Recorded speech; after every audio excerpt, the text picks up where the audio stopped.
അങ്ങയുടെ ചെരുപ്പിട്ട് എനിക്ക് നടക്കാൻ സാധിക്കുമോ എന്നുകൂടി ഞാനൊന്ന് പരീക്ഷിച്ചറിഞ്ഞതാണ് ഇപ്പോൾ എന്ന് ആ പെൺകുട്ടി പുഞ്ചിരിച്ചുകൊണ്ട് മറുപടി പറയുകയാണ്. അതേ പുഞ്ചിരിയോടുകൂടി തന്നെ അവൾ ധരിച്ച ആ പ്രതിസുത വരന്റെ ചെരുപ്പുകൾ അവൾ മടക്കി കൊടുക്കുകയാണ്.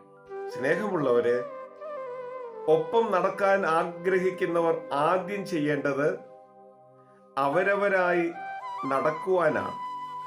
പരസ്പരം മനസ്സിലാക്കാതെയും പരസ്പരം അറിയാതെയും എത്ര ആണ്ടുകൾ വേണമെങ്കിലും മനുഷ്യർക്ക് ജീവിക്കാൻ സാധിക്കും.